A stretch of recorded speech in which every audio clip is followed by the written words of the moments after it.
Considérons le livre d'Esdras. Souvenez-vous comment lui et ses compagnons remirent l'autel à sa place et posèrent les fondements de la maison de l'Éternel. Ils n'étaient pas plus avancés que cela dans leurs œuvres, que les adversaires entraient déjà en scène. Et que firent-ils, ces adversaires? Oh, ils firent toutes sortes de choses, mais on peut toutes les résumer en un mot.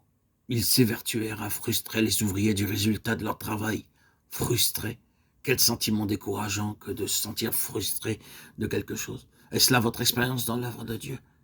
Avez-vous des déconvenus? Ce mot exprime-t-il une situation qui vous est particulière? On fait un pas et on se trouve arrêté. On fait un autre pas et on se trouve de nouveau arrêté. On n'arrive à rien. C'est la déconvenue sur toute la ligne. À l'époque d'Esdras, le peuple fut pour un temps victime des efforts de leur adversaire. L'œuvre de restauration fut arrêtée pendant plusieurs années. Mais le Seigneur n'accepte pas la chose ainsi.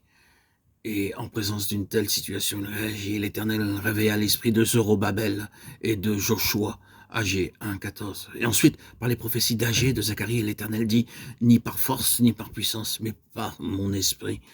Zacharie 4,6. Dans ses efforts pour faire échouer les entreprises du peuple de Dieu, le malin se heurte à la puissance du Saint-Esprit, s'exprimant par l'Assemblée. L'Assemblée est l'instrument de l'œuvre du Saint-Esprit comme contre l'ennemi. Oh, que Dieu nous donne un sens tout nouveau de ce principe fondamental de la réalité fonctionnelle de l'Assemblée. Nous l'avons dit et nous le répétons, l'Église est bien plus qu'une entité quelconque possédant la vie. Elle est un organisme vivant dans lequel des relations mutuelles sont actives entre enfants de Dieu. Sa fonction est tout d'abord de relever victorieusement le défi jeté par l'adversaire à la souveraineté de Jésus-Christ. Que surgisse au sein du peuple de Dieu une nouvelle expression de cette activité de corps, de cette collaboration, et les manœuvres de l'adversaire pourront être déjouées. Nous n'allons pas contempler les bras croisés ces manigances de l'ennemi.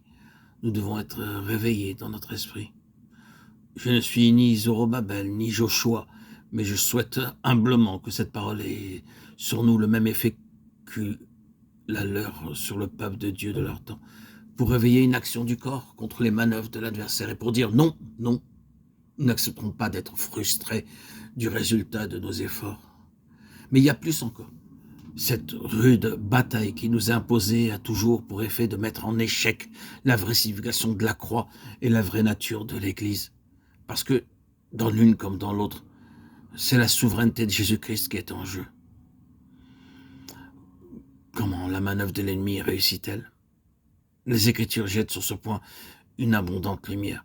Pour l'apôtre Paul, tout peut se ramener à cette formule concise, les artifices du diable, Éphésiens 6, 11.